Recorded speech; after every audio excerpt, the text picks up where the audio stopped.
ফুল হলো প্রকৃতির হাসি।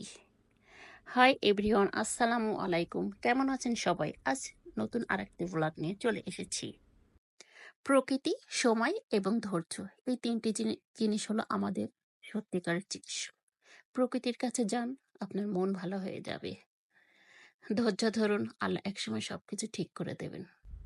এটা আমার মামার বাড়ি, আর তাবিয়ার নানুর বাড়ি। তাবিয়ার নানুর বাগান বাড়ি। কত সুন্দর করে ফুল গাছ লাগিয়ে রেখেছে বাসার সামনে দিয়ে। এই যে আবার একটা দোলনা রেখে দিচ্ছে, সবাই যাতে এসে দোল খাইতে পারে। ওই তার আন্টি, মানে আমার মামা তো বোন, ও তো ছোটো, ওর জন্যে। আর বাসার ভিতরে এই যে আম, এটাকে বলে হচ্ছে আপনার ব্যানানা ম্যাঙ্গো। এই যে দুই সাইড দিয়ে ফুল গাছ লাগানো আছে। ওর নাম আনিশা। আনিশা সব কিছু ঘুরে ঘুরে দেখাচ্ছে, আমগুলো ধরে দেখাচ্ছে কোন আমটা কেমন হয়েছে। এটা এটা হচ্ছে আপনার হিমসাগর আম, অনেক সুন্দর, অনেক ধরছে চারা গাছ। বয়স তো কাছাকাছি, দুইজনের খুব মিল। ফুল দিয়ে দেখলেন না কেমন বরণ করে নিল। ব্যানানা ম্যাঙ্গো বলে কথা, পাকলে একেবারে ব্যানানার মতোই লাগে, একেবারে। এবার তাহারা দুইজন একসাথে দোলনায় দোল খাবে। এই যে তার আন্টি তাকে দোলনায় উঠিয়ে দিচ্ছে, সে আবার একটু ভয় পাচ্ছে, হাসি পাচ্ছে, একটা পাও ধরে উঠাই দিচ্ছে। এবার সেও উঠবে, উঠে দুইজনে একসাথে দোল খাবে। এবার দোলনায় আনিশাও উঠে গেছে। কি আর লাগে, দুই বান্ধবী একসাথে দোল খাচ্ছে, মজাই আছে। কার কার ছেলেবেলায় এমন ছিল জানাবেন কিন্তু অবশ্যই। বাসায় সারাক্ষণ একা একা থাকে তো, কাউকে পালে সে খুশির আর সীমা থাকে না। মানুষ এবং ফুল দুটির ভিতরে কি অদ্ভুত একটা মিল রয়েছে। দুটোই কোনো একটা নির্দিষ্ট সময়ে ঝরে পড়ে। তুমি কখনো একটি ফুল দিয়ে মালা গাঁথতে পারবে না, তোমাকে মালা গাঁথতে হলে অনেকগুলো ফুলের প্রয়োজন। তেমনি আমরা মানুষ, একা থাকতে আমাদের ভালো লাগে না, আমরা অনেককে নিয়েই একসাথে থাকতে আমাদের ভালো লাগে।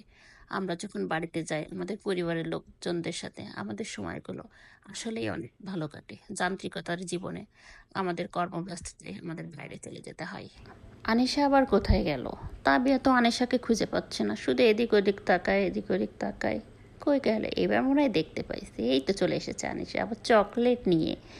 দুইজনে আবার একটু খেলা করে নিচ্ছে। নিয়ে আনিশা তাবিয়াকে কিছু চকলেট উপহার দিল। চকলেট নিয়ে দুই বান্ধবী এবার কিছু খেলা করবে। এই যে আম গাছের নিচ দিয়ে চুপি চুপি যাচ্ছে, সামনে আরও একটা আম গাছে, সেখানে যাচ্ছে, যে এবার একটু দৌড়াদৌড়ি করবে।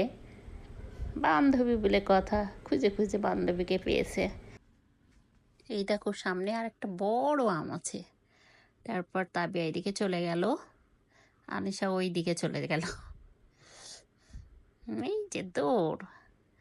আবার এই যে তাবিয়া আবার পিছনের গেট দিয়ে ঢুকলো বাসার ভিতরে। এটা বাসার বাইরের রাস্তার সাইডে ঢোকার, বাসার দুইটা গেট, এটা হচ্ছে পিছন সাইডে ঢোকার। এখানে সুন্দর সাদা রঙের জবা, আমি অনেক কালারের ফুল গাছ লাগিয়েছে। এটা হচ্ছে অলকানন্দা, হলুদ রঙের।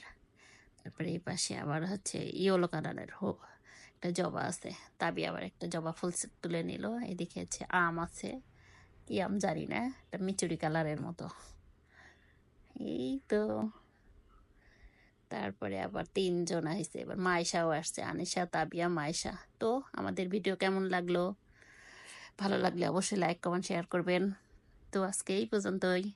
পায়রাগুলো উড়ে গেল, আমিও চলে যাচ্ছি। আল্লাহ হাফিজ।